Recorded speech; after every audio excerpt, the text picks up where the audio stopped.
siang Bapak Ibu semua. Terima kasih sudah hadir di siang yang lumayan cerah ini. Sudah makan? Sudah. Alhamdulillah. Alhamdulillah. Luar biasa.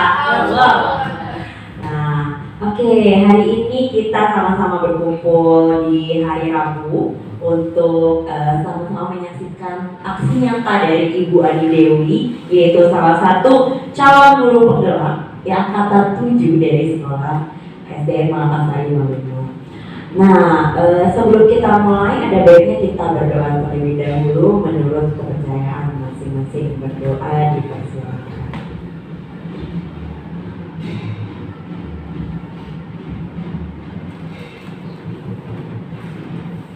Oke, berdoa selesai. Pertama-tama acaranya kita mulai dengan sambutan dari perwakilan sekolah, yaitu Ibu Lucia Silasasi selaku Wakil Kepala Sekolah Bidang Kurikulum SDN Malakasari Maluku. Kepada Ibu Lucia Silasasi dipersilakan. Tepuk tangan.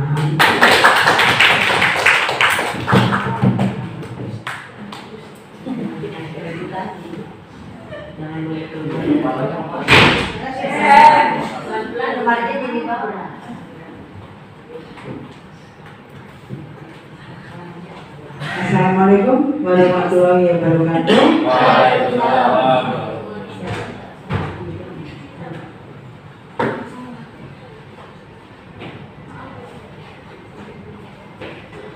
Ini kosong.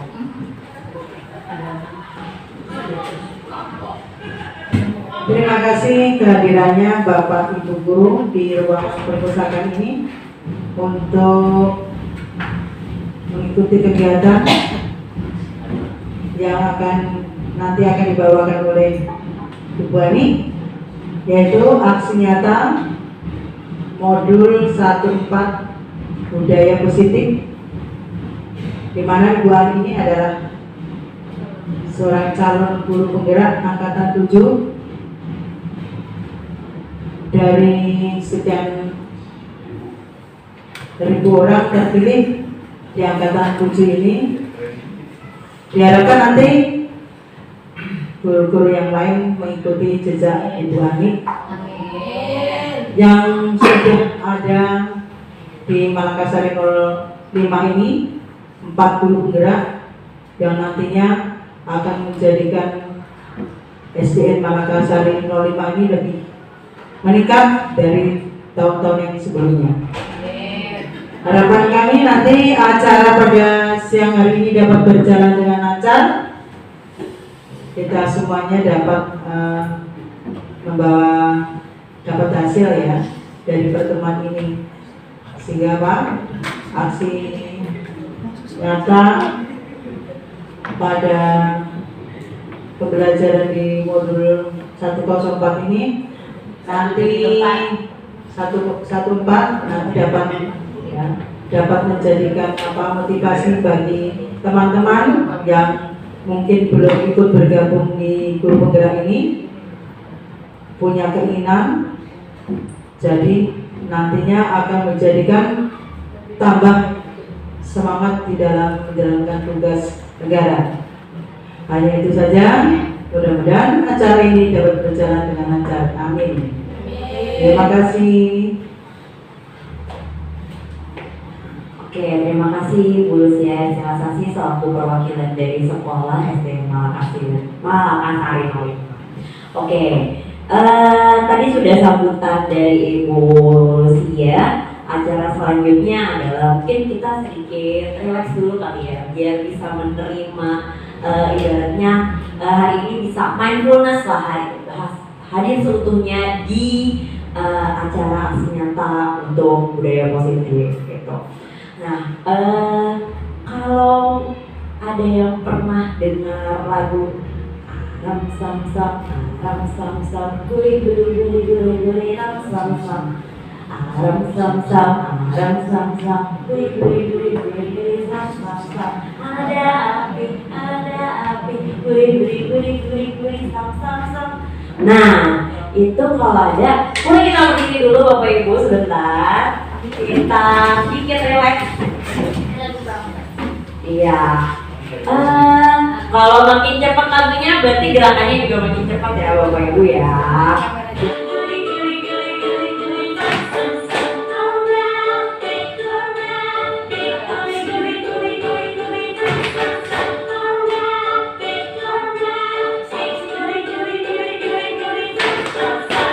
Ya, berikutnya.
Ya, makin berbicara sendiri itu, jadi kita bantu biar Bu Aninya relax. Oke, sudah siap Bu Ani? Oke, kalau sudah siap kita serahkan acara inti dari kegiatan siang ini kepada Ibu Ani. Kepada Ibu Ani Dewi, kita berikan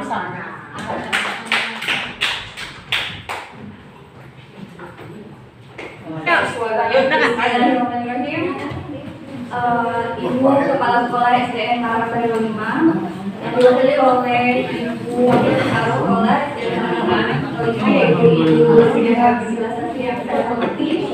Kemudian Bapak Ibu Guru dari SDN Marapari 5 yang saya hormati. Assalamualaikum warahmatullahi wabarakatuh. Waalaikumsalam warahmatullahi wabarakatuh. Robi syukri wa yazki akli wa kullu datan bilisani yafqahuni. Alhamdulillahilladzi bi nikmatihi tatimmus sholihat. Puji dan syukur kita panjatkan kehadirat Robi bahwa pada hari ini kita diberikan kesehatan untuk mengikuti kegiatan aksi nyata saya sebagai CGP angkatan 7, yaitu untuk memaparkan modul 1.4 budaya positif. Pertama-tama saya juga mengucapkan terima kasih kepada Ibu Agnes dan juga yang sudah memberikan kesempatan kepada saya.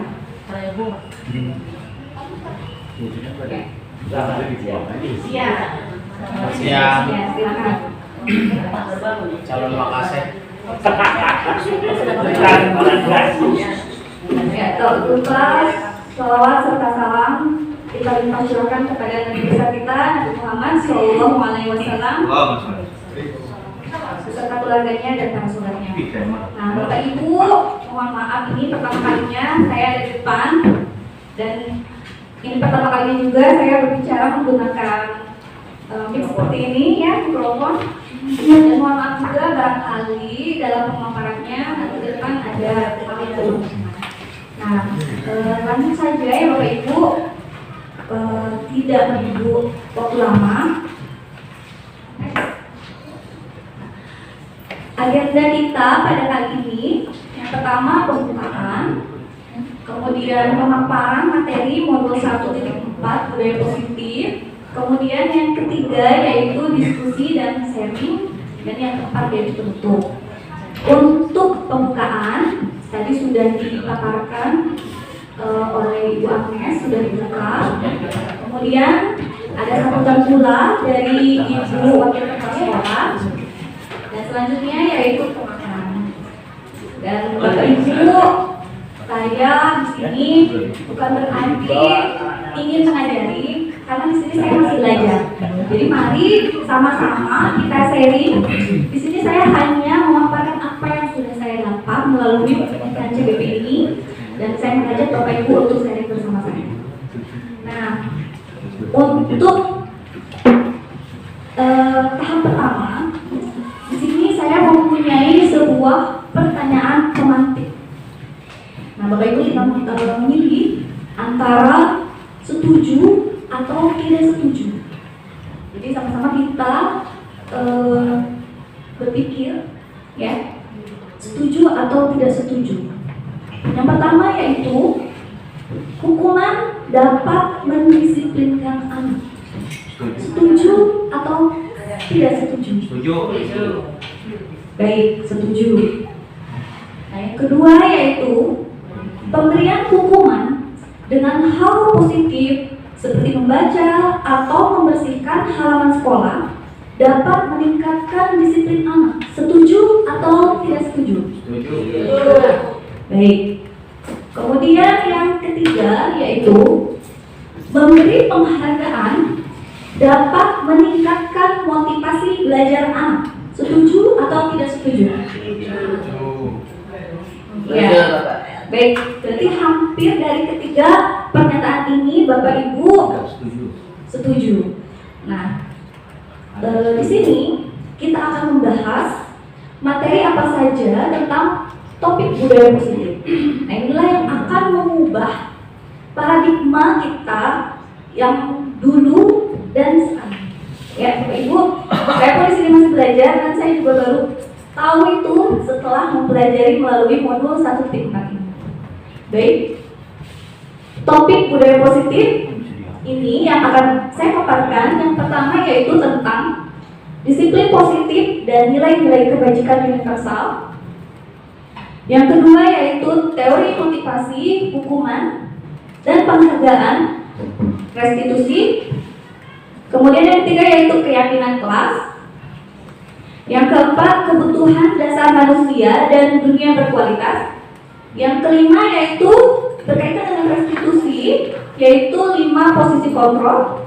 Dan yang keenam masih berkaitan dengan restitusi, yaitu berkaitan dengan segitiga restitusi. Nah, Masya Allah ya Bapak Ibu, topik budaya positif ini sungguh sangat banyak materinya. Dan saya sendiri yang harus menyampaikan, mudah-mudahan bisa disampaikan dengan baik. Nah, baik.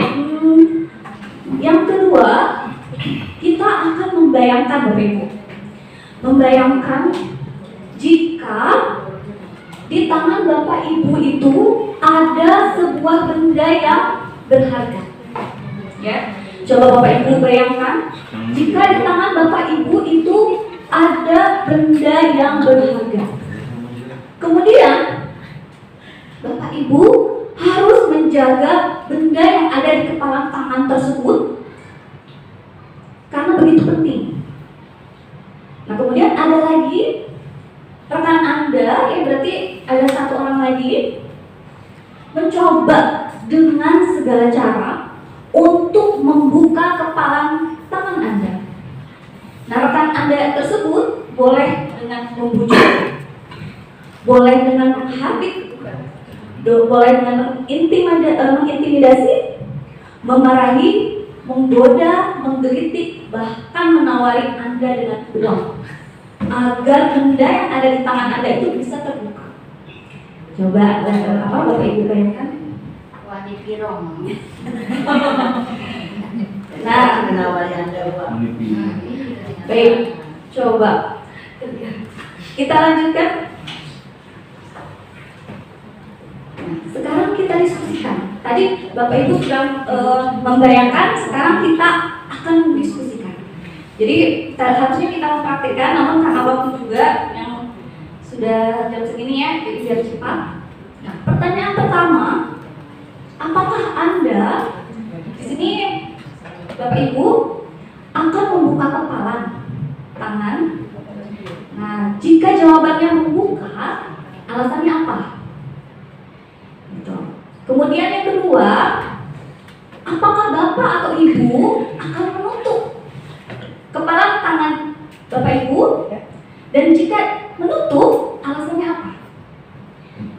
dalam kegiatan ini, pertanyaan yang ketiga, sesungguhnya siapa yang memegang kendali atau kontrol untuk membuka atau menutup kepalan tangan Bapak Ibu? Coba saya mau bertanya dulu kepada Pak Wawan. Yang mana? Yang nomor 1, nomor 3? nomor 1 dulu, Ibu Melda coba. Ya, Caranya apa? Jadi mohon maaf, ini pertanyaannya mungkin ya untuk pertanyaan pertama, apakah akan dibuka? Nah ini kalau pertanyaan pertama itu membuka. Jadi Caranya apa aja tuh? tangannya dibuka. Jadi pertanyaan pertama itu dibuka atau enggak gitu? Iya kalau dibuka kan siapa? Tidak dibuka. Tidak dibuka. Cincin boleh ya? Iya. Mungkin pertanyaannya seperti ini, siapa yang akan membuka? Tidak, di antara Bapak Ibu. Iya, Siapa yang iya, di antara Bapak Ibu. Ada yang awal Ada yang mau. buka gitu, atau yang buka. Buka. Dan kalau semisal ditutup, maksudnya tidak dibuka, alasannya apa? Yang buka siapa? Yang buka. Oh, ya. Aku tutup. Ya tertutup. Ya, coba alasannya Pak Ferry. Alasannya karena itu barang berharga, jadi harus saya sendiri yang menjaganya dengan baik. Iya. Kemudian Saya dong, iya, Ibu. saya akan membuka. Iya, Ah. harus berbeda kan? Iya, karena akan aku bayar berapapun. Boleh nggak? Boleh. Iya. Kita di dulu. Buka. Betul. Dan Bapak Ibu, kalau mau dibuka, berarti ada alasan tersendiri dari orang yang membuka. Ini buka alasannya. Kemudian kalaupun ditutup, tidak mau dibuka, pasti mempunyai alasan tersendiri, begitu bukan? Nah, sekarang pertanyaan ketiga, dalam kegiatan ini sesungguhnya siapa yang memegang kendali? Kita sendiri. Itulah Bapak Ibu. Jadi, Tangan-tangan gue ya. ya, itulah yang namanya kontrol ya. Maksudnya ketika kita akan melakukan sesuatu, yang utama adalah diri kita sendiri. Ketika orang membujuk, kalau kita tidak mau, apakah kita akan melakukan? Ya. Tidak. Ya. Tidak. Iya. Nah, seperti itu. Prinsip. Kalau dia paksa itu artinya Enggak, aku nggak bisa dipaksa. Aku nggak mau dipaksa. Ya. Jadi kembali lagi kepada diri pribadi masing-masing. Kita lanjutkan lagi ya Bapak Ibu. Ini pembahasannya akan sangat menarik ke depan. Nis, saya tidak mau dipaksa karena sudah terpaksa. Nah, hal ini adalah salah satu penelitian dari seorang psikiater dan peneliti yaitu Dr. William Glasser dalam kontrol teori yang kemudian hari berkembang dan dinamakan choice theory yang meluruskan berapa miskonsepsi tentang makna kontrol. Kita lanjutkan lagi. Nah, inilah Bapak Ibu, kita sebagai seorang pendidik, terkadang kita memiliki ilusi seakan-akan kita seorang guru itu bisa mengontrol murid, betul tidak? Ya. Contohnya pada dasarnya kita memberikan sebuah hukuman, kemudian seorang murid menjadi takut dan melaksanakan apa yang kita minta. Kita memaksakan. Padahal pada dasarnya seorang murid itu tidak bisa dipaksa. Seorang itu tidak bisa dipaksa. Gitu. Sakit. Ya. Jadi ilusi kontrol yang pertama yaitu seakan-akan guru itu mengontrol. Padahal kita tidak dapat memaksakan murid. Nah, ketika murid melaksanakan apa yang kita suruh, pada dasarnya murid mengizinkan dirinya untuk dikontrol. Nah, seperti itu. Kita lanjutkan lagi. Nah, ilusi kontrol yang kedua yaitu bahwa semua penguatan positif efektif dan bermanfaat. Ya, penguatan positif efektif dan bermanfaat. Nah, penguatan positif ini bisa bisa dibilang juga sebuah rujukan. Nah, di sini segala usaha untuk mempengaruhi murid agar mengulangi suatu perilaku tertentu. Jadi ketika murid melakukan sesuatu kebaikan, kita memberikan penguatan positif untuk mengulangi kembali. Gitu. Dalam jangka waktu tertentu, kemungkinan murid tersebut akan menyadari dan mencoba untuk menolak rujukan. Gitu. Dan bisa jadi murid tersebut menjadi tergantung pada pendapat sang guru untuk berusaha. Jadi kalau misalkan gurunya tidak memberikan rujukan, ya sudah seperti itu. Kita lanjutkan lagi.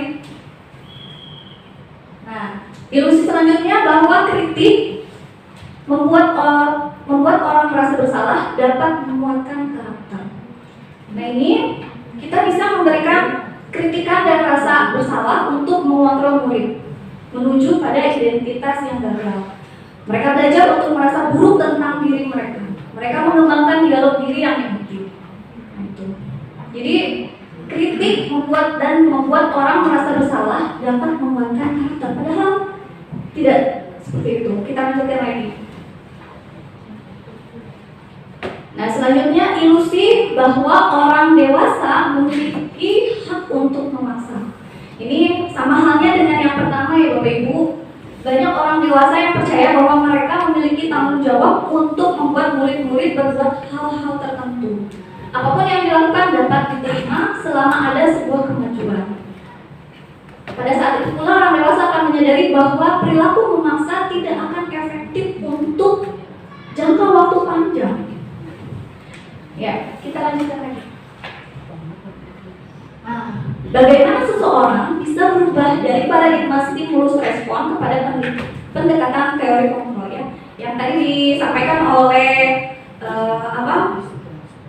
seorang pakar ya, dokter. Ya, betul. Nah, ini ada lagi menurut Stephen R. Covey, bila kita ingin membuat kemajuan perlahan sedikit-sedikit, maka ubahlah sikap atau perilaku Anda. Namun bila kita ingin memperbaiki cara-cara utama kita, maka kita perlu mengubah kerangka acuan kita. Jadi kalau kita mau berubah, ya kerangka acuannya dulu, diri kita dulu gitu. Ubahlah bagaimana Anda melihat dunia, bagaimana Anda berpikir tentang manusia, ubahlah paradigma Anda, skema pemahaman dan penjelasan aspek-aspek tertentu tentang realitas. Agak susah ya kalimatnya? Gak susah? Ya. Gak apa-apa ya, kita lanjutkan lagi. Ya. Nah, kalau begitu, siapa sesungguhnya yang memiliki kontrol? Nah, ini tadi ya, perubahan paradigma stimulus respon ke teori kontrol atau teori pilihan. Nah, di sini ada perbedaannya antara stimulus respon dan teori kontrol atau pilihan. Yang pertama, kita mencoba mengubah orang agar berpandangan sama dengan kita. Padahal pada kenyataannya kita berusaha memahami pandangan orang lain tentang dunia. Kemudian yang kedua, perilaku buruk dilihat sebagai suatu kesalahan. Kalau zaman dulu kita ya Bu, Bapak, kita melihat perilaku buruk itu sebagai kesalahan. Padahal semua perilaku itu tentunya memiliki tujuan. Kemudian orang lain bisa mengontrol saya. Padahal hanya Anda yang bisa mengontrol diri Anda. Kemudian pemaksaan ada pada saat rujukan gagal. Sedangkan kolaborasi dan konsensus menciptakan pilihan-pilihan baru. Dan yang terakhir, model berpikir menang atau kalah. Sedangkan di teori kontrol atau pilihan, kita berpikir tentang menang dan kalah. Nanti mungkin dijelaskan lebih lanjut di Bapak Ibu, kita lanjutkan kembali. Nah, di sini ini materi tentang disiplin positif. Sangat banyak ya. Jadi ini berkaitan dengan paradigma perubahan paradigma kita yang pertama tadi, bahwa seakan-akan kita ilusi bisa mengontrol perilaku orang, padahal tidak. Nah, di sini saya akan memaparkan tentang makna disiplin, kemudian teori motivasi, nilai-nilai kebajikan, 5 posisi kontrol, dan 5 kebutuhan dasar manusia. Kita lanjutkan. Nah, yang pertama kita akan belajar, kita akan mengenal tentang disiplin. Apa itu disiplin? Nah, disiplin berasal dari bahasa Latin yaitu disiplina, yang artinya belajar. Namanya juga belajar ya Ibu, apa? Jadi kita itu belajar sebenarnya tentang disiplin itu. Belajar mengenai diri kita pribadi. Makanya dulu itu dikenal dengan disiplin diri. Disiplin diri yang membuat orang menggali potensinya menuju sebuah tujuan apa yang dia. Jadi menggali potensi kita untuk menuju sebuah tujuan apa yang dihargai. Namun sayangnya dalam budaya kita, makna kata disiplin telah berubah menjadi sesuatu yang dilakukan seseorang pada orang lain untuk mendapatkan kepatuhan. Kemudian kecenderungan umum adalah menghubungkan kata disiplin dengan ketidaknyamanan. Jadi justru disiplin di sini dalam budaya kita malah membuat kita merasa tidak nyaman. Betul tidak? Betul. Iya. Padahal yang namanya disiplin itu belajar Bapak Ibu, belajar mengenal potensi diri kita. Begitu. Bukan yang kita hargai atau pencapaian sesuai tujuan mulia. Kita lanjutkan. Nah, kita lanjutkan tentang tujuan dari disiplin. Nah, itulah kenapa ada dikenal di modul 1.4 ini tentang disiplin positif, yaitu menanamkan motivasi pada murid-murid kita, yaitu untuk menjadi orang yang mereka inginkan dan menghargai diri sendiri dengan nilai-nilai yang mereka percaya.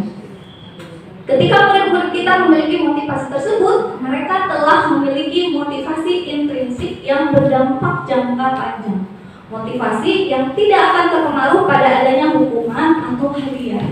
Jadi kebanyakan murid-murid kita itu akan berperilaku dengan baik karena takut mendapatkan hukuman atau ingin mendapatkan penghargaan. Sedangkan di dalam disiplin positif ini kita mengharapkan anak murid kita itu menghargai diri mereka sendiri sesuai dengan nilai-nilai kebajikan.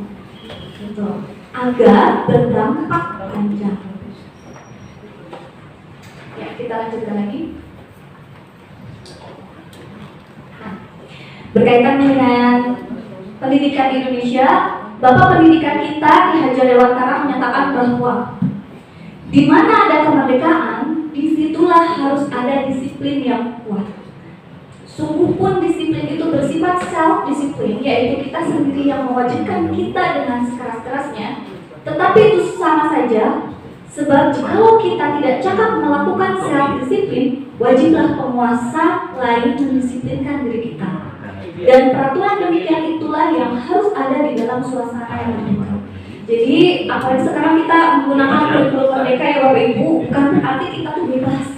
Kita harus mengenal nilai-nilai yang ada dalam diri kita, menggali potensi kita, nilai yang ada di dalam diri kita. Jangan sampai karena merdeka, bebas, kita iya, sama halnya dengan murid kita. Kita pun menanamkan disiplin ini, apalagi dalam kurikulum merdeka ini, bukan berarti kita melepas mereka. Kenalkan nilai-nilai yang sesuai dengan tujuan pendidikan itu. Kita lanjutkan. Nah, dengan kata lain, seseorang yang memiliki disiplin diri berarti mereka sudah bertanggung jawab terhadap apa yang dilakukan, karena mereka mendasarkan tindakan mereka pada nilai-nilai kebajikan. Jadi bukan hanya murid ya Bapak Ibu, tapi kita pun sebagai seorang pendidik, kita harus mengenal nilai-nilai itu agar kita bisa bertanggung jawab terhadap diri kita sendiri. Jadi tujuan kita di sini sebagai seorang pendidik adalah menciptakan anak-anak yang memiliki disiplin diri sehingga mereka bisa berperilaku dengan mengacu pada nilai-nilai kebajikan universal dan memiliki motivasi intrinsik dan ekstrinsik. Jadi kalau penghargaan dan hukuman itu motivasinya motivasi ekstrinsik apa intrinsik nih Bapak Ibu? Iya, datang dari itu. Jadi kalau penghargaan dan juga hukuman itu motivasi yang datang dari luar. Nah, kita menginginkan anak murid kita itu memiliki motivasi yang ada dari ya, intrinsik. Ya, Bu Agnes kita lanjutkan. Nah, baik.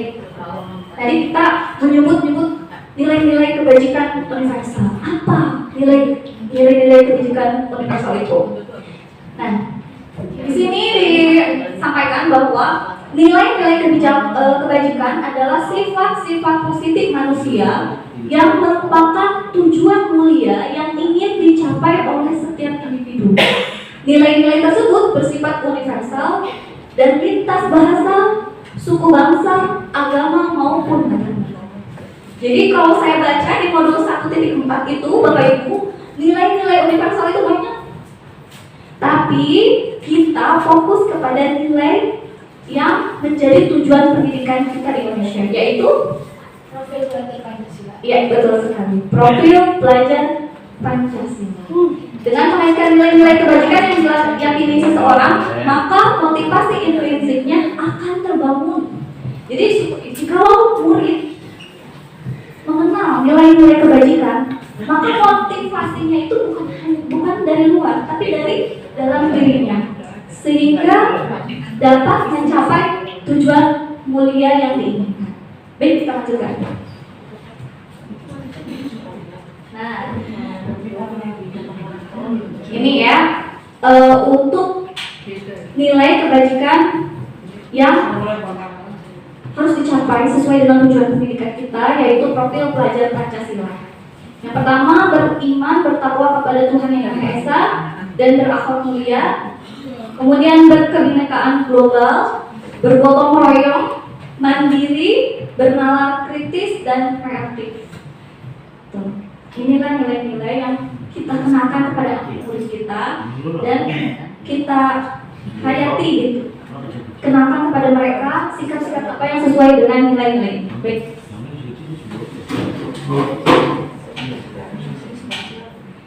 Nah, di sini saya tampilkan beberapa kegiatan budaya positif yang ada di SDN Malakasari 05. Mungkin Bapak Ibu sama halnya ketika kemarin pemaparan dari CGP Angkatan 5 terkait dengan pembelajaran diferensiasi, apakah kita sudah melaksanakan budaya positif itu? Dan ternyata di SDN Malakasari 05 pun sudah menerapkan budaya positif. Yang pertama ada budaya 5S. Ya, ini pokoknya dadakan kemarin.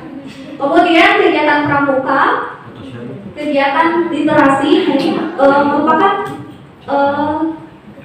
budaya positif yang ada di sekolah kita dan harus dilestarikan. Kita lanjutkan lagi.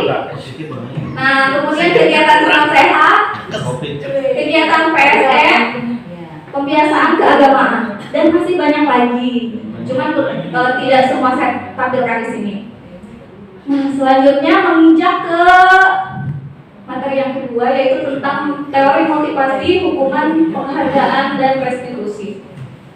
Nah, di sini dari awal mungkin sudah saya singgung-singgung terkait dengan teori motivasi perilaku manusia. Bapak Ibu, terkait dengan motivasi ini ada 3 tahapan. Mungkin yang paling rendah itu adalah untuk menghindari ketidaknyamanan atau hubungan.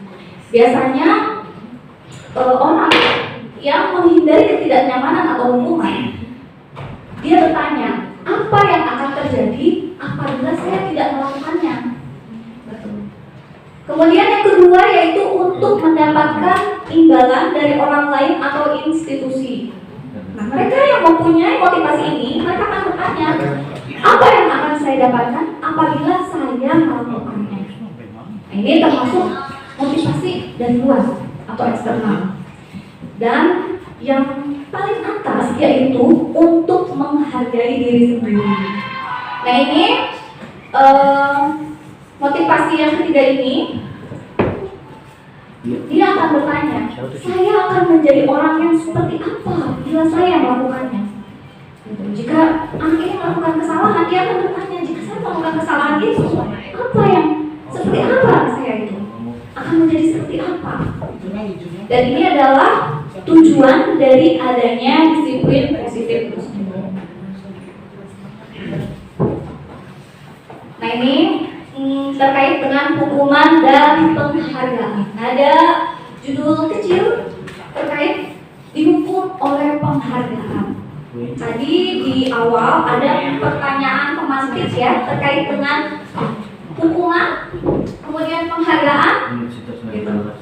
Nah, Bapak Ibu, di sini ada seorang peneliti kembali, yaitu Alfikon mengemukakan baik penghargaan maupun hukuman adalah cara-cara mengontrol perilaku seseorang yang menghancurkan potensi untuk pembelajaran yang sesungguhnya. Ya. Saya ulangi bahwa baik penghargaan maupun hukuman adalah cara-cara mengontrol perilaku seseorang yang menghancurkan potensi untuk pembelajaran sesungguhnya. Jadi penghargaan maupun hukuman justru kalau menurut Alfikon ini malah menghancurkan pembelajaran itu sendiri, gitu. Secara ideal, tindakan belajar itu sendiri adalah penghargaan sesungguhnya. Jadi sama hal dengan makna dari disiplin itu sendiri, bahwa disiplin itu belajar dan pembelajaran itu adalah tindakan penghargaan sesungguhnya. Dan selanjutnya, Kon juga mengemukakan beberapa pernyataan dari hasil pengamatannya selama ini tentang tindakan memberikan penghargaan. Ya. Nah, ini tentang penghargaan dan juga hukuman. Pak Ferry kemarin sempat bertanya ya bahwa mengapa penghargaan tadi disebut dihukum oleh penghargaan? Karena menurut Kon, penghargaan dan hukuman itu pengaruhnya itu hanya jangka pendek, tidak jangka panjang. Jadi hanya memberikan pengaruhnya itu hanya jangka pendek. Memang memberikan dampak, namun hanya sebentar, betul. Kemudian penghargaan menghukum. Nah ini penghargaan menghukum. Karena penghargaan ini dan hukuman itu sama-sama mengontrol perilaku manusia, maka bagi Kon, penghargaan itu justru menghukum. Karena penghargaan itu bisa membuat seseorang merasa hidup. Contohnya, ini saya baca di modulnya. Contohnya ketika ada orang yang mendapat ranking 1. Kemudian murid yang lain yang tidak mendapat ranking akan merasa dia dihukum. Begitu. Justru penghargaan bisa membuat seseorang merasa dihukum. Ya. Kemudian penghargaan mengurangi ketepatan. Nah, ini berdasarkan penelitian ada beberapa mahasiswa yang diberikan penghargaan justru membuat mereka lalai dan tidak tepat dalam mengerjakan tugas. Seperti itu. Ini berdasarkan penelitian Bapak Ibu. Kemudian dari pemaparan itu bisa dikatakan bahwa penghargaan ini tidak efektif. Dan menurut Kon, penghargaan ini dapat merusak hubungan. Mengapa bisa merusak hubungan? Ketika seseorang mendapat penghargaan, itu bisa membuat dia merasa diasingkan. Kenapa? Ketika teman-temannya tidak mendapatkan penghargaan, sedangkan dia sendiri yang mendapat penghargaan, maka orang-orang lain itu, murid-murid yang lainnya yang tidak mendapat penghargaan akan merasa iri dan cemburu, dan itu akan merusak hubungan di antara mereka. Kemudian penghargaan menurunkan kualitas.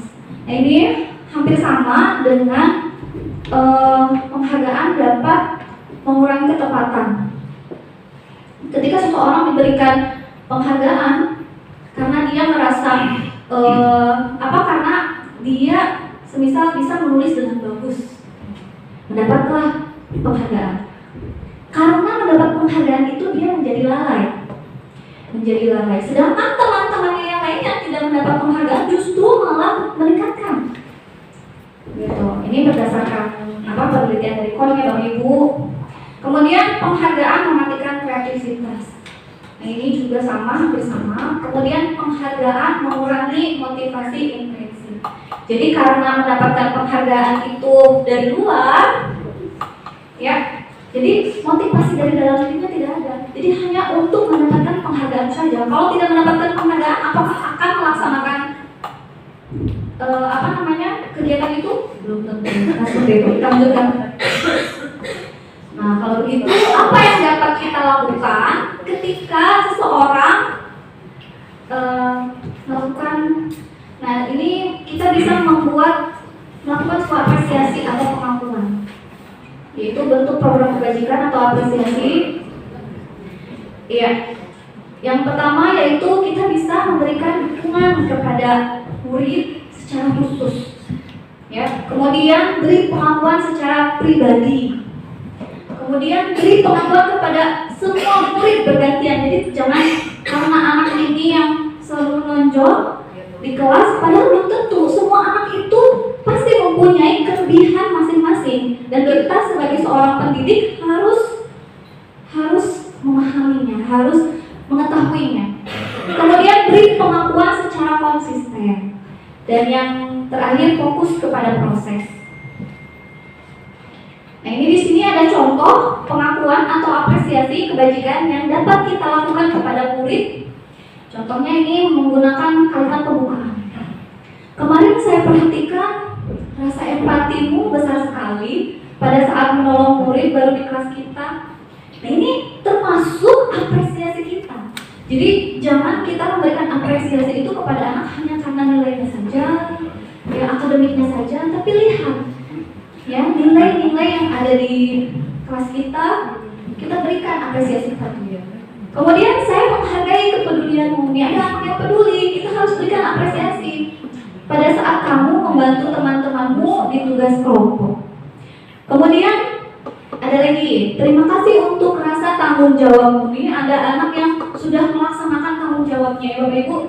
Nah, pada saat kamu memungut kertas-kertas yang berserakan di lantai, kadang kita itu lupa ya. Kadang kita tuh suka lupa untuk memberikan apresiasi sekecil apapun kepada murid kita. Mungkin ini sambil saling mengingatkan ya, termasuk saya juga.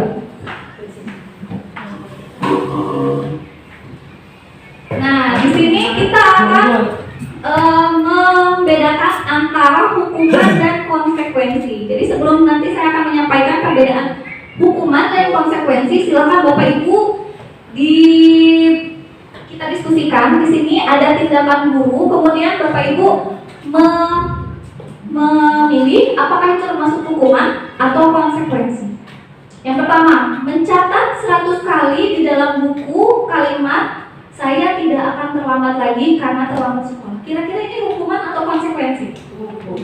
Hukuman. Kemudian yang kedua, lari mengelilingi lapangan basket 2 kali karena terlambat hadir di sekolah. Hukuman. Iya. Murid diminta untuk push up 15 kali karena tidak menggunakan masker ke sekolah. Menggantikan kertas tugas teman yang telah dicoret-coret. Membersihkan tumpahan air di meja tulis karena tersenggol pada saat belajar. Murid disuruh untuk mengenakan sepatu seharian di sekolah karena tidak mengenakan sepatu hitam. Kemudian lari mengelilingi lapangan basket 2 kali karena terlambat 10 menit untuk berlari. Nah, kita lihat jawabannya. Salah.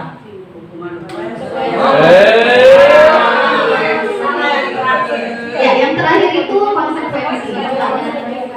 Ya, karena dia ketinggalan, maka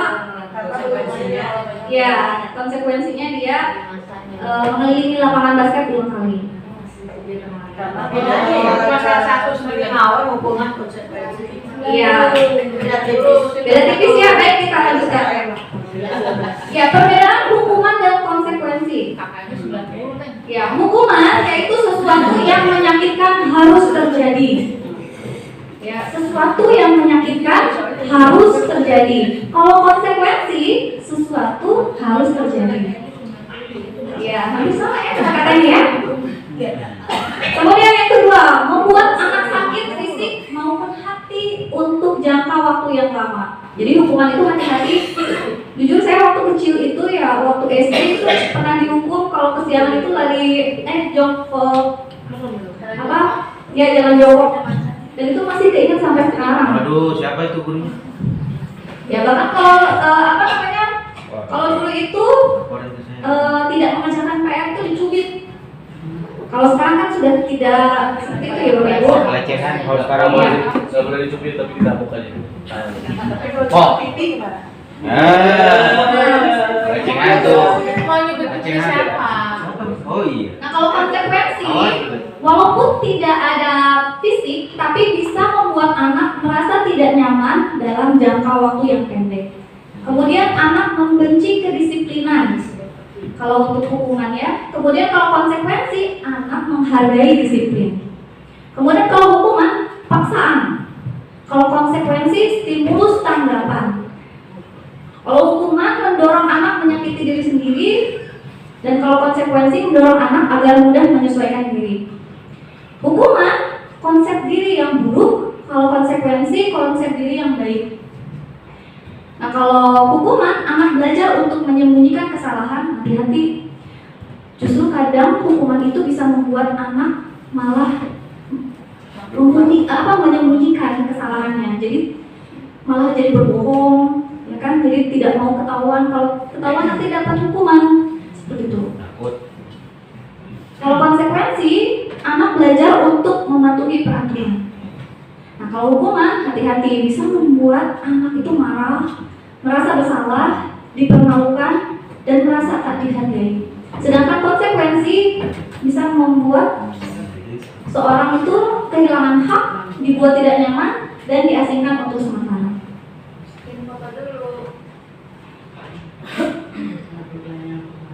Ya, ini perbedaan hukuman dan konsekuensi. Dan yang namanya konsekuensi, Bapak Ibu, biasanya yang namanya konsekuensi itu kita membuat kesepakatan di awal. Semisal anak tidak mengerjakan PR 3 kali, konsekuensinya apa? Mungkin di situ baru ini ya. Ya, kesepakatan di awal itu adalah konsekuensi. Semisal anak tidak terlambat masuk ke dalam kelas, konsekuensinya misalkan belajarnya lebih lama. Ketika teman-temannya istirahat, dia belajar lebih lama 10 menit. Nah itu konsekuensi. Nah di sini kita akan mengenal tentang restitusi. Kalau tadi kita mengenal hukuman dan konsekuensi, nah di sini kita akan mengenal tentang restitusi. Dan restitusi ini adalah suatu cara untuk mewujudkan adanya disiplin positif yang sudah saya sampaikan sebelumnya. Nah, jika hukuman itu identitasnya gagal, ya. Sedangkan identitas sukses di sini konsekuensi dan juga restitusi. Jadi Bapak Ibu mungkin selama ini kita mengenalnya lebih ke konsekuensi, tetapi setelah saya mempelajari modul 1.4 saya mulai mengenal tentang restitusi. Walaupun saya belum sepenuhnya memahami, tetapi mari kita sama-sama belajar. Nah di sini ada hukuman, ada konsekuensi dan restitusi. Mungkin akan saya sampaikan lebih singkat ya. Jadi kalau restitusi itu lebih ke pilihan.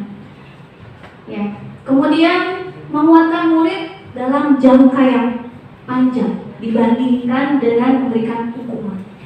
Gitu. Kalau hukuman dan konsekuensi itu jangka pendek. Nah kemudian kalau tadi hukuman membuat anak tersakiti, sedangkan konsekuensi membuat anak tidak nyaman. Nah sedangkan restitusi membuat anak mendapat penguatan nilai-nilai dan juga karakter yang dia miliki, agar ketika masuk ke dalam kelompoknya dia memiliki nilai dan karakter yang lebih kuat lagi. Nah ini kita lanjutkan. Iya. Nah kalau hukuman tidak akan berjalan bila murid tidak takut. Nah kalau konsekuensi itu perlu adanya monitoring dan supervisi dari guru. Jadi harus dipantau terus ya muridnya. Tapi kalau restitusi, anak belajar untuk bertanggung jawab terhadap dirinya sendiri. Gitu. Sedangkan untuk hukuman itu tidak berlanjut pada kehidupan nyata. Sedangkan konsekuensi itu penerapannya mengikuti peraturan yang ada di masyarakat. Dan restitusi pemecahan masalahnya dalam jangka waktu yang panjang. Kita lanjutkan saja. Ya, Di sini ada contoh kalimat hukuman. Awas kalau dilakukan lagi ya, nanti awas kamu. Nah kalau konsekuensi, lakukan apa yang saya katakan atau aturan yang sudah kita sepakati bersama. Sedangkan kalau restitusi, apakah hal ini yang sesungguhnya ingin kamu lakukan? Jadi bertanya, apa benar ini yang kamu lakukan? Apakah kamu tahu bahwa apa yang kamu lakukan itu sudah, apakah yang kamu lakukan itu benar atau salah? Jadi kita bertanya kepada muridnya. Nah kalau hukuman itu modelnya itu paksaan. Nah kalau konsekuensi stimulus respon. Tadi kita dibahas di awal ya. Sedangkan restitusi ini teori kontrol yang sebelumnya. Iya. Kita lanjutkan lagi. Sudah sore ini. Jelas itu. Iya. Nah ini juga hampir sama ya tadi sebenarnya di hukuman dan konsekuensi. Nah untuk di restitusi Bapak Ibu, jadi murid itu tidak akan kehilangan banyak waktu, namun bersemangat untuk memperbaiki diri. Kemudian anak paham bahwa dirinya sendiri yang memegang kendali atau kontrol. Nah, anak akan paham bahwa dirinya sendiri yang pegang kendali itu. Kemudian, ya sudah ya, ya bisa. Nah, tadi kita sudah menyebut itu tentang restitusi. Jadi apa restitusi itu? Ya, nah restitusi adalah proses menciptakan kondisi bagi murid untuk memperbaiki kesalahan mereka, sehingga mereka bisa kembali pada kelompok mereka dengan karakter yang lebih kuat. Jadi Bapak Ibu, ketika ada muridnya melakukan kesalahan, jangan buat dia itu menjauh dari kelompoknya. Buat dia sadar bahwa apa yang sudah dia lakukan itu salah, tapi dia juga paham apa yang sebenarnya harus dia lakukan. Dan restitusi juga merupakan proses kolaboratif, jadi tidak bisa sendiri ya, tidak akan langsung sadar sendiri. Jadi perlu adanya peran guru untuk mengajarkan murid mencari solusinya. Kemudian membantu murid berpikir tentang orang seperti apa yang mereka inginkan dan bagaimana mereka harus memperlakukan orang lain. Nah, di sini ada ciri-ciri restitusi. Ada 9. Ya. Ini mungkin kebalikan dari yang sebelumnya ya, Bu. Jadi ciri-ciri restitusi itu bukan untuk menebus kesalahan, namun untuk belajar dari kesalahan. Kalau sebelumnya hukuman itu kita untuk menebus kesalahan. Kalau hukuman kan biasanya untuk menebus kesalahan, seakan-akan mereka tuh sudah lega jika sudah melakukan itu. Tapi dampaknya mereka bisa marah, bisa ada efek di dalam dirinya. Tapi kalau restitusi itu membuat murid itu belajar dari kesalahan apa yang sudah mereka lakukan. Nah yang kedua yaitu memperbaiki hubungan. Dan yang namanya restitusi itu tawaran bukan paksaan. Ya. Dan restitusi menuntun untuk melihat ke dalam diri. Yang sebelumnya sudah saya sampaikan terkait dengan nilai-nilai kebijakan universal. Kemudian yang kelima, restitusi mencari kebutuhan dasar yang mendasari tindakan. Nah, dan yang keenam yaitu restitusi diri adalah cara yang paling baik. Jadi restitusi diri itu lebih seperti muhasabah ya. Kalau dalam agama kita ada muhasabah diri. Jadi menyadari apa yang sudah kita lakukan, apakah sudah benar, apakah sesuai dengan nilai-nilai yang kita yakini, kebajikan universal itu. Kemudian restitusi fokus pada karakter bukan tindakan. Jadi ketika anak melakukan kesalahan, kita jangan melihat terhadap tindakan apa yang sudah mereka lakukan, tetapi kepada karakter dia. Kepada karakter dia. Kalau kamu melakukan kesalahan ini, apakah akan kamu ulangi lagi besok lusa? Jika sekarang dampaknya seperti ini, besok lusa akan bisa lebih. Jadi lebih kepada karakternya, kepada nilai-nilai yang ada di dalam dirinya. Kemudian yang kedelapan, restitusi fokus pada solusi. Ya, restitusi itu lebih untuk mencari solusi, kemudian menyelesaikan masalah, belajar dari kesalahan. Kemudian restitusi mengembalikan murid yang berbuat salah kepada kelompoknya. Nah, dari adanya restitusi itu kita akan mengenal tentang keyakinan kelas. Nah, di sini ada lagi pertanyaan Bapak Ibu. Mengapa tidak peraturan kelas tetapi keyakinan kelas? Jadi sebelum peraturan kita mengenal dulu tentang keyakinan. Nah, contoh di sini, mengapa kita memiliki peraturan harus menggunakan helm bila mengendarai kendaraan roda 2? Mengapa? Iya, itu nilai-nilainya Bapak Ibu. Jadi bukan untuk mematuhi peraturan, tapi lebih ke keselamatannya. Tapi ada sebagian orang yang berpikir, saya pakai helm takut nanti ditilang oleh bapak polisi. Itu lebih ke peraturannya. Tapi kalau mereka yang sudah mengenal nilai, ya, mereka lebih ke keselamatannya. Yang baik yang mana, Bu? Yang baik yaitu keselamatannya. Jangan kayak takut ditilang. Betul. Jadi mau ada polisi, tidak ada polisi, kita memakai helm. Kalau polisi tidur, atas biasa kalau polisi tidur.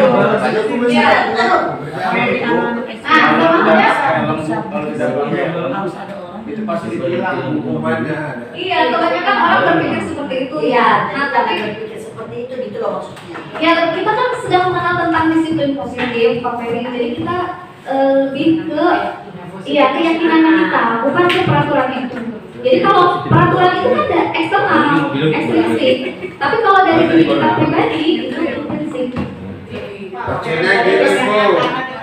Jadi kalau Iya, Berarti kalau anak-anak kita kasih PR, kita himbau bikin PR jangan karena takut dimarahin sama guru kalau nggak bikin, tapi karena ini berguna untuk aku. Iya, Kembali lagi yang tadi, self kalau sudah dibilang begitu, tak ada yang tetap Disiplin diri tidak sendiri. melaksanakan PR, tetap hukum dong. Hah? Kita Gimana? sudah mengimbau seperti itu, seperti tadi pakai helm. Ketika tidak pakai helm, akhirnya dihukum juga. Akhirnya hukuman berlaku juga. Maksudnya begitu. Ya, iya. Berarti self disiplin Nah, kurang gitu. ya, maksudnya kan di sini akan Itu dikenakan resiko. hukuman ya. Tetapi dengan contoh itu tetap sih hukuman tetap berlaku. Enggak, Pak. Jadi kalau di sini itu lebih ke keyakinan. Karena kalau yang namanya hukuman itu kan tadi sudah saya bahas itu jangka pendek. Jadi kita lebih ke Kemanfaatannya. Lebih home. Maksudnya gitu, Manfaatnya. ketika ada yang tetap melanggar, hukuman ini harusnya pada tidak ada, tetap Iya. ada, jangan dihukum walaupun Iya. melanggar. Kalau yang di sini Bapak, nanti kan ada segitiga restitusi ya. Nanti di situ ada contoh video, tahap dari restitusi itu sendiri ya. Nanti kita bahas juga itu. Jadi kemudian yang terakhir, mengapa kita memiliki peraturan harus datang tepat waktu saat mengikuti pelatihan ini juga karena kesadaran, karena kewajiban, tanggung jawab seperti itu, bukan takut Dimarahin nanti kalau terlambat. Nah, seperti itu. Karena itu jangan karena takut. Nah, iya. Tapi karena Kesadaran. kalau saya terlambat berarti ada bagian yang tidak saya dengar. Kita ada penjelasan. Bagaimana supaya saya mendengar itu dari awal sampai akhir. Jangan terlambat. Kalau terlambat itu karena takut mencatat di depan. Trauma. Karena dicatat jadi trauma gitu. Salah. Jadi saya pengen nanyanya bagaimana cara kita untuk meyakinkan anak supaya timbul rasa keyakinannya daripada rasa ketakutannya itu gitu loh. Karena kan Dijelasin. Hah? Ya dijelasin. Anak-anak, jangan kamu tiba di sekolah itu karena kalau terlambat terus kena marah. Jangan itu dasarnya. soalnya nanti ada Bapak Ibu. Nanti bisa lanjutkan ya. Nanti ada pembahasannya di segitiga restitusi. Itu di situ ada tahap-tahap dalam memecahkan masalah ketika anak melakukan sebuah tindakan kesalahan ya. Baik, kita lanjutkan. Di sini kita kan tentang budaya positif. Nah, budaya positif ini akan terus ketika kita membuat lingkungan kita itu lingkungan yang positif seperti tadi ya, adanya kebiasaan dan kebiasaan itu akan membentuk karakter anak ya sesuai dengan nilai-nilai profil belajar Pancasila. Kemudian dari lingkungan positif itu keyakinan kelas, nah Bapak Ibu bisa ya nanti mungkin di kelasnya membuat sebuah keyakinan kelas yang nantinya dijadikan peraturan kelas. Ya, peraturan kelas. Jadi keyakinan kelas itu seperti tanggung jawab, disiplin, menghormati orang tua, ya, kemudian ketertiban, keamanan. Nah, kita buat peraturan kelasnya, semisal datang tepat waktu, menggunakan seragam sesuai dengan harinya dan atribut yang lengkap seperti itu. Nah, kita lanjutkan. Bu, nanya dong.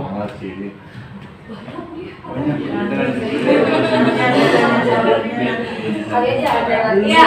Ada sesi tanya jawab. Iya. Di sini ya. Sekarang pemaparan dulu ya. Di sini ada contoh peraturan dan Bapak Ibu kita akan menentukan keyakinan kelasnya apa. Selalu kembalikan buku ke tempatnya. Kira-kira ini keyakinan kelasnya apa? Ya, langsung jawab.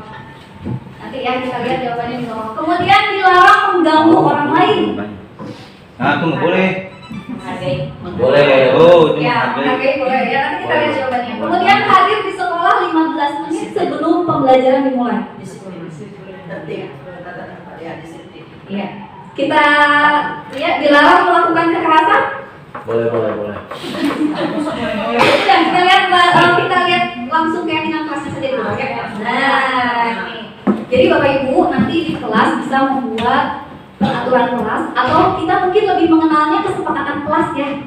Nah, seperti tanggung jawab, nah selalu kembalikan buku ke tempatnya. Ya. Kemudian dilarang mengganggu orang lain. Jadi kita berarti seorang yang menghormati dan juga menghargai. Kemudian hadir di sekolah 15 menit sebelum pembelajaran dimulai. Ini juga menghormati dan berkomitmen. Kemudian dilarang melakukan kekerasan. Ini keyakinan kelasnya berarti keselamatan, ya, menghormati orang lain. Kemudian dilarang menggunakan narkoba. Jadi keyakinan kelasnya kesehatan. Nah, kemarin itu saya waktu di CGP itu ada tugas, jadi membuat peraturan sesuai dengan keyakinan kelas. Jadi contoh misalkan tanggung jawab, keyakinan kelasnya apa saja. Kemudian menghormati orang lain, tugas peraturannya apa saja. Nah, seperti itu. Nanti mungkin Bapak Ibu bisa menerapkan di kelas masing-masing. Nah, ini keyakinan kelasnya. Nah, kalau keyakinan kelas itu bersifat lebih abstrak daripada peraturan. Kalau peraturan itu justru lebih rinci dan lebih konkret. Kemudian keyakinan kelas berupa pernyataan universal. Jadi universal itu secara lebih umum ya, lebih umum ya. Kemudian pernyataan keyakinan kelas senantiasa dibuat dalam bentuk positif. Jadi nanti ketika dibuat menjadi sebuah peraturan itu kata-katanya positif. Tujuannya positif. Iya, misalkan tidak mencoret-coret kelompok. Nah, kita ganti menjadi kalimat yang positif. Gitu. Jadi menjaga kerapihan dan kebersihan kelas seperti itu ya. Nah, keyakinan kelas hendaknya tidak terlalu banyak sehingga mudah diingat dan dipahami oleh semua warga. Kemudian keyakinan kelas sebaiknya sesuatu yang dapat diterapkan di lingkungan. Jadi Bapak Ibu di sini kan ada keyakinan sekolah, ada keyakinan kelas. Kita mulai dulu dari lingkup yang kecil kita saja, yaitu kelas kita ya. Kemudian semua warga kelas hendaknya ikut berkontribusi. Kemudian di akhir kita meninjau kembali keyakinan kelas kita dari waktu ke waktu. Khawatir ada perubahan ya seperti itu. Nah, ini ada prosedur pembentukan keyakinan kelas, lumayan agak banyak ya. Yang intinya bahwa untuk membuat keyakinan kelas itu, jadi semua warga kelas atau warga sekolah harus ikut berpartisipasi. Kemudian mencatat, ya, memberikan masukan, kemudian dicatat semua masukannya itu, kemudian disusun untuk membentuk keyakinan kelas atau sekolah. Nah, jika ada kalimat yang negatif, kita ganti menjadi kalimat yang positif. Kemudian, ya seperti itu ya. Nah, kalau sudah jadi barulah ditempel di ya, biar selalu diingat oleh anak muridnya dan termasuk kita juga sebagai seorang murid. Nah ini contoh yang saya buat ya, ini juga dadakan. Jadi kesepakatan kelas 2B contohnya ya, datang sekolah tepat waktu, menggunakan pakaian seragam dengan lengkap sesuai harinya, kemudian melaksanakan piket kelas, kemudian berdoa, kemudian memperhatikan saat guru menjelaskan, minta izin saat keluar kelas atau tidak masuk sekolah, kemudian mengerjakan tugas sekolah atau rumah dengan tepat waktu, saling menghargai dan tolong-menolong dengan teman, rukun dengan teman, dan lain sebagainya. Nah ini saya buat bersama anak murid di kelas saya. Nah Bapak Ibu bisa nanti mencoba untuk membuat keyakinan kelas yang selanjutnya dibuat menjadi peraturan kelas dan ditempel di dinding agar diingat dan juga dipahami ya, dan juga diterapkan oleh mereka. Ya kita lanjutkan. Nah ini kita menuju ke tahap apa yang keempat, topik yang keempat yaitu kebutuhan dasar manusia. Ini singkat saja ya Bapak Ibu, di sini ada 5 kebutuhan dasar manusia.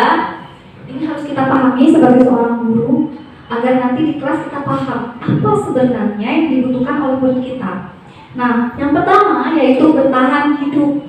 Kalau bertahan hidup itu harus makan. Iya, betul. Makan, minum, kemudian apa lagi? Kembang biak. Ya, salah satunya juga ya. Aduh, susah emang udah. Tapi ada makanan juga ya. Ya, kemudian kasih sayang dan rasa diterima. Nah, Kasih sayang dan diterima itu ada yang nggak didapat. Nah, ada anak yang mungkin di kelas itu apa namanya guru Disayang ya. tapi nggak diterima. Ternyata setelah kita kita cari informasi ya, ternyata anak tersebut itu misalkan broken home, ya, kita harus tahu dia apa dan kita sebagai seorang pendidik harus bisa untuk memecahkan masalah tersebut ya. Setidaknya di sekolah itu kita anak tersebut mendapatkan kasih sayang dari kita sebagai gurunya dan juga dari teman-temannya. Dan rasa diterima. Nah, rasa diterima ini ya, ada anak yang mungkin merasa minder di kelas karena tidak diterima oleh teman-temannya. Nah, jangan sampai di kelas kita ada seperti itu ya Bapak Ibu. Kita harus membuat mereka diterima. Ya, sama aja kita juga kalau di kelas kan kita juga diterima oleh murid kita. Nah, kemudian penguasaan. Nah, ini berkaitan dengan pengakuan terhadap apa yang mereka miliki. Jadi setiap anak itu pasti mempunyai kelebihannya masing-masing dan mereka itu menginginkan diakui. Gitu. Makanya penting kita mengetahui ya karakter-karakter anak didik kita, kemudian gaya belajarnya itu biar kita tahu oh anak ini itu ternyata memiliki kemampuan di bidang apa. Kalau anak tidak diketahui kemampuannya apa kasihan gitu. Jadi tidak akan berkembang. Kemudian kesenangan. Nah, bagi anak-anak masih suka bermain, kita di kelas ya mungkin harus bisa membuat anak itu merasa senang. Itu karena memang salah satu kebutuhan dasar manusia itu adalah kesenangan. Kemudian kebebasan. Nah, selain kesenangan juga kebebasan. Kebanyakan anak-anak ingin mandiri. Kemudian itu kan kupu-kupu, jadi boleh juga di mana saja. Iya. Ini Iya betul. Jadi bagaikan seperti kupu-kupu ya. Jadi ingin bebas. Ya seperti itu. Tapi bebas juga dengan harus menanam lain-lain itu ya Bu. Jadi biar Jadi saya seperti ya. Kirim. Nah ini topik selanjutnya yaitu tentang 5 posisi kontrol guru. Nah ini banyak ya Bapak Ibu. Masya Allah. Jadi coba kita rapi barangkali intinya aja yang penting ada di sana hukuman, ada konsekuensi, ada restitusi. Oh, iya. Restitusi itu lebih baik dari keduanya ini. Iya. Jadi intinya itu, Betul. ya kan? Iya. Poin yang terlalu banyak di kita berbeda kalau bersama-sama nanti akan saya tunjukkan ya sebuah video, tapi ini bukan saya. Jadi waktu saya belajar materi ini tentang 5 posisi kontrol itu sempat saya download videonya biar kita bisa membedakan mana penghukum, mana membuat orang merasa bersalah, kemudian teman, kemudian monitor atau pemantau, dan juga manajer. Jadi dari kelima posisi kontrol ini, yang paling tinggi itu tentu manajer. Ya. Iya, yang pertama kan menghukum. Kalau membuat orang merasa bersalah seperti apa, Bu? Baik. Ya, di sini. Nah, di sini banyak banget nih, Bapak. Jadi perbedaannya, Iya. ya perbedaannya. Ya, itu membuat orang merasa bersalah itu. Astagfirullahaladzim. Jadi orang membuat orang merasa bersalah. Itu dia. Gitu. Jadi ada penghukum, ada pembuat orang merasa bersalah, ada teman, pemantau, dan manajer. Nah, di sini ya penghukum. Nah, ini. Ya, biasanya guru itu menghardik, menunjuk-unjuk, menyakiti, menyindir. Alhamdulillah, saya nggak pernah gitu. Menyindir tidak di kelas. Ada saya pernah. Iya, saya juga ya mungkin. Ada yang Tidak, ada yang ditebak, ada yang diperintil juga ada. Iya. Dilempar pusat. Ada. Yang nggak rajin masuk sekolah, udah saya bantu. Capek. Udah merasa langsung. Ingat takutnya kalau itu mati. Oke, nah ini pembuat orang merasa bersalah nih. Kalau membuat orang merasa bersalah itu lebih banyak berceramah dan mengatakan seperti ini. Ibu kecewa sama kamu. Aku udah banget ibu. Apa sih, Teh? Jangan kecewa dong. Kenapa sih, Bu? Aduh, Ibu cerita dong. Iya, misalkan ibu udah capek-capek ngajar dari tadi kamu malah tidur. Nah, itu kan Saya cuma berat. itu membuat orang merasa bersalah gitu ya. Musnya gak jelas. Tidur. Lucia nggak jelas. Ya, kemudian kalau sebagai teman itu biasanya membuatkan Merasa bersalah masih ini masih sadar. Iya benar. Jadi ada rasa ingin memperbaiki ya. iya. Kan kalau sebagai teman biasanya itu kita merangkul ya anaknya. Kita ajak ke ngobrol gitu. Oh, nggak boleh Ya, ngerangkul. kemudian membuat alasan-alasan untuk muridnya. Kamu Kalau bapak-bapak sama Nggak boleh ngerangkul, nggak boleh. murid cewek udah gede nggak boleh. Nggak boleh ngerangkul, nggak Bapak boleh. guru sama anak maksudnya misalnya nggak boleh rangkul-rangkul. Boleh. Bahaya. Bahaya. Ya, kemudian kalau pemantau, Ngerangkul. kalau pemantau Ngerangkul nggak boleh. ada Rangkul nggak boleh. kesepakatan. Ya, karena kalau pemantau itu karena sudah ada kesepakatan ketika anak melanggar sesuatu maka akan dikembalikan lagi kepada konsekuensi. Nah itu lebih ke pemantau. Kemudian kalau manajer, nah ini akan memberikan pertanyaan-pertanyaan sesuai tahapan-tahapan pada tahap resolusi nanti ya Bapak Ibu. Nanti materinya saya share saja karena terlalu banyak. Oke. Oke, di sini ada pernyataan. Silakan Bapak Ibu. Tadi ada 5 ya posisi kontrol seorang guru. Yang pertama tadi apa? Sebagai penghukum. Kedua? Pembuat merasa bersalah. Iya, pembuat merasa bersalah. Kemudian yang ketiga? Sebagai teman. Teman. Teman apa? Teman hidup. Iya, yang keempat? Asik. Monitor.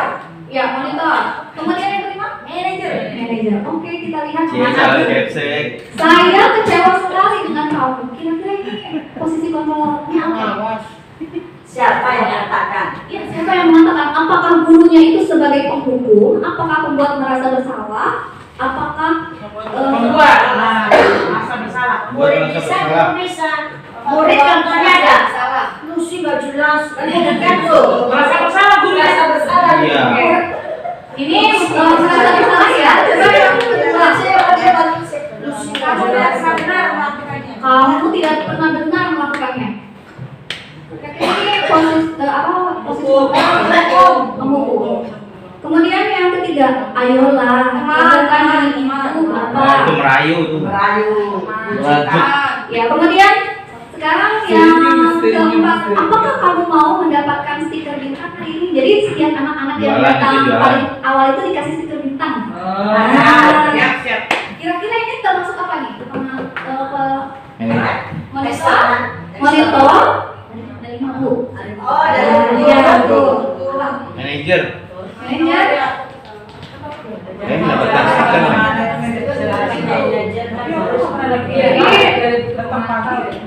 Iya, pemantau. Oke. Ya. Nah, kita lihat saja langsung hasilnya ya. Jadi ini apa jawabannya? Jawabannya dekat. Saya kecewa sekali dengan kamu. Nah, ini betul membuat orang merasa bersalah. Kemudian kamu tidak pernah benar melakukannya. Ini adalah hukum. Ayolah lakukan demi bapak atau ibu. Ini tenang. Nah, ini bapak ibu, apakah kamu mau mendapatkan stiker bintang ini? Nah, ini pemantau. Jadi kalau pemantau itu sudah ada kesepakatan di awal biasanya. Jadi anak akan mendapatkan penghargaan jika melakukan sesuatu hal yang baik misalnya. Kemudian bagaimana kamu bisa menyelesaikan masalah ini? Ini barulah manajer. Nah, ini kamu selalu yang paling ini adalah Wah, berarti Neng Yani itu kalau di sini tuh berarti ada pemantau. Iya, Pak Awa berarti pulang. Bikin bermasalah ya. Oh, salah. Kalau ini provokator. Provokator pelecehan. Iya. Saya dilihat dari CCTV, kawan masuk. Ntar kalau itu baru. Kain banget. Pelecehan itu. Bawa. Itu CCTV Pak, CCTV. Sekarang manajer kali-kali jangan selalu datang pukul 3 gitu loh. Manajer. Ini ada hak dan ada kewajiban. Dengan kewajibannya sudah dilaksanakan. Kita lanjutkan lagi. Nah, tadi kita sudah mengenal tentang restitusi. Kewajiban lagi. Ya. Restitusi itu kan cara untuk mewujudkan disiplin positif. Nah, di sini ada tahap-tahapannya Bapak Ibu untuk mempermudah kita dalam menyelesaikan masalah ketika anak membuat sebuah kesalahan atau melakukan kesalahan. Nah, yang pertama yaitu menstabilkan identitas. Yang kedua yaitu validasi tindakan yang salah. Dan yang ketiga yaitu menanyakan keyakinan. Nah, menstabilkan identitas, kita bisa bertanya kepada murid tersebut, bukan bertanya, lebih ke menyampaikan. Setiap orang pasti pernah melakukan kesalahan. Kamu bukan satu-satunya yang pernah melakukannya. Kemudian validasi tindakan yang salah. Nah, ketika anak melakukan kesalahan, kita tanya, kamu tentunya punya alasan mengapa melakukan hal itu. Jadi ingat ya Bapak Ibu bahwa setiap tindakan yang dilakukan anak murid kita tentu mempunyai tujuan. Jadi jangan langsung disalahkan, tetapi kita tanyakan alasannya apa. Itu. Kemudian kita juga bisa bertanya kepada anak murid, adakah cara yang lebih efektif untuk mendapatkan apa yang kamu butuhkan? Jadi tanya, jika dia melakukan kesalahan, kamu pasti punya alasan kan? Gitu. Kemudian tanya, menurut kamu apa yang bisa kamu lakukan untuk mengatasi kesalahanmu itu? Jadi jangan langsung kita berikan solusi kepada dia, tapi buat dia untuk menyampaikan, dia berpikir, menyampaikan, pasti dia juga punya solusi tersendiri untuk mengatasi kesalahannya dia. Gitu. Nah, kemudian menanyakan keyakinan. Karena kita kan sebelumnya sudah membuat keyakinan telah. Nah, keyakinan telah apa yang telah kita sepakati. Dan menurut kamu, dengan tindakan kamu itu apakah sudah sesuai dengan keyakinan kelas kita? Nah, itu. Ini ya. Ini penjelasannya. Ya. Ini penjelasannya. Ini ada contoh penerapan segitiga restitusi.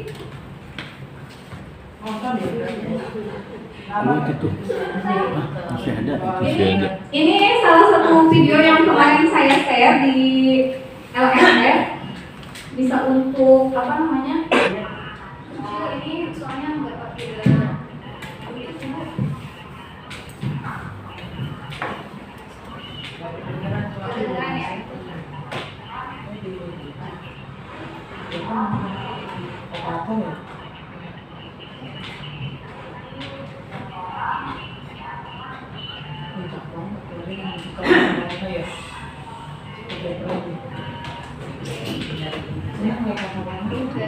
Ya.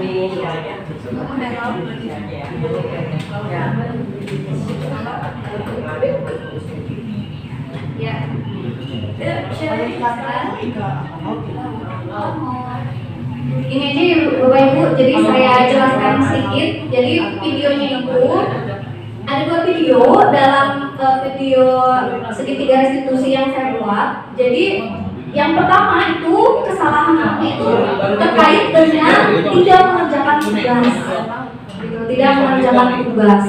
Jadi ibu guru di sini ingin menerapkan segitiga restitusi, yaitu dengan memanggil anak tersebut ke ruangannya. Mau pakai apa? Tunjang. 25.000.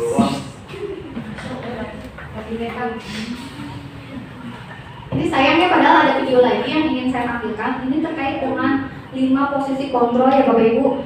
Karena dari 5 posisi kontrol itu mungkin kita bisa bercermin yang sering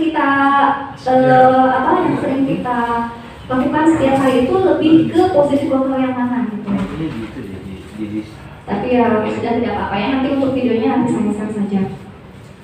Jadi ada 2 video.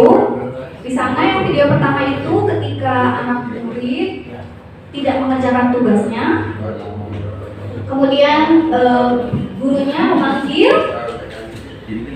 menanyakan apakah benar bahwa kamu tidak mengumpulkan tugas. Jadi tanya dulu, apakah kamu benar tidak mengumpulkan tugas?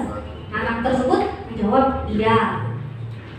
Kemudian ditanya, setiap orang pasti melakukan kesalahan dan bukan kamu saja yang melakukan kesalahan tersebut. Kemudian tanyakan alasannya. Nah, alasannya karena ketiduran, katanya gitu kan, kata anak muridnya itu. Kemudian ibu guru bertanya, menurut kamu alternatif solusi apa yang bisa kamu lakukan untuk mengatasi kesalahan itu? Kemudian tanyakan juga tentang keyakinan, bahwa keyakinan kelas kita apa? Nah, dia kan, iya betul. Apakah apa yang sudah kamu lakukan itu sesuai dengan keyakinan kelas kita? Tidak, Bu. Nah, murid tersebut. Kemudian menyampaikan alternatif solusinya. Saya harus saya memperhati jam bermain, saya tidur siang biar malam bisa mengerjakan tugas. Ya baik. Materi topik modul 1.4 sudah selesai saya sampaikan. Insya Allah yang mudah-mudahan bermanfaat untuk kita semua. Membuka paradigma paradigma kita yang baru ini, yang sebelumnya mungkin ya Bapak Ibu kita lebih banyak menghukum atau semisal lebih banyak memberikan penghargaan ya. Ternyata ada paradigma baru yang mana kita itu menerapkan kontrol yang lain. Iya, untuk motivasi intrinsik dari murid. Jadi kita sebagai seorang pendidik Dibangkitkan motivasi. Iya, betul. Menciptakan lingkungan. Dalam artian kita terus sekarang nggak mengatakan kepada anak awas ya. Awas betul ya maksudnya ya. Betul. Kita belajar ya Bapak itu karena saya pun di sini masih belajar. Saya juga masih punya banyak kekurangan. Saya juga mungkin posisi kontrol yang sering saya gunakan itu mungkin mendukung. Tapi kita sama-sama yang terlalu banyak introspeksi ya. Jadi masalah gitu. Bukan hanya murid yang disiplin, saya disiplin yang kontrol. Sama-sama kita sabar memberikan yang terbaik untuk kita agar tercipta lingkungan yang positif dan juga budaya positif ya. Itu saja mungkin yang bisa saya sampaikan. Saya kembalikan kembali ya mohon maaf jika banyak kekurangan. Terima kasih banyak atas kehadiran Bapak Ibu pada hari ini. Oh iya ada ada diskusi ya. Nanti dipandu oleh Mbak. Ya. Kebetulan di sini juga ada CGP angkatan 5. Nanti barangkali ada diskusi, kita sama-sama saja untuk biar tidak ada miskonsepsi ya. Menit lagi, saya udah konsen.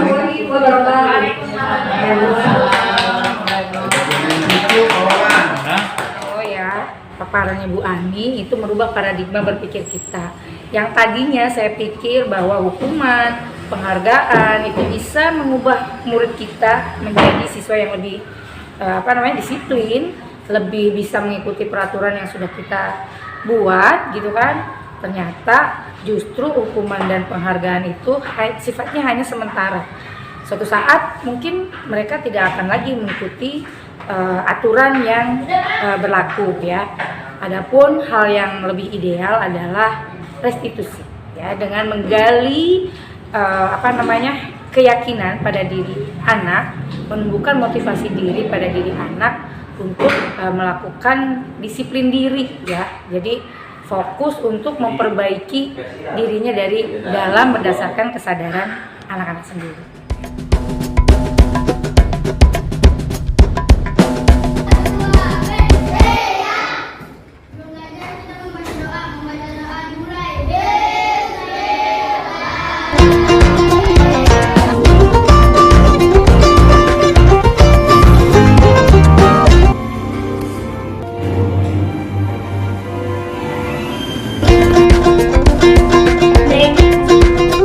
Waalaikumsalam warahmatullahi wabarakatuh.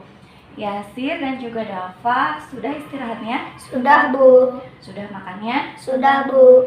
Baiklah, mohon maaf ya Ibu Ani mengganggu jam istirahat kalian. Tidak apa-apa. Tidak apa-apa, Bu. Iya, karena ada sesuatu hal yang ingin Ibu sampaikan. Gitu. Baik, silakan anak-anak duduk. Ya, begini ya Nak ya. Iya, Bu. Tadi Ibu Ani mendapat laporan bahwa Yasir dan juga Dafa berkata tidak sopan di kantin. Apakah benar seperti itu? Iya, Bu. Maaf. Ya, Ibu Ani memanggil Dafa maupun Yasir bukan berarti Ibu Ani menyalahkan kalian berdua. Beberapa teman kalian pernah melakukan hal tersebut. Berarti setiap orang tentu pernah melakukan kesalahan. Iya, Bu. Maaf. Nah, lantas mengapa kalian masih suka berkata tidak sopan? Karena di lingkungan rumah saya dan teman-teman saya berbicaranya seperti itu, Bu. Saya hanya ikut-ikutan saja, Bu. Saya juga sama, Bu. Di rumah saya berbicaranya seperti itu, Bu.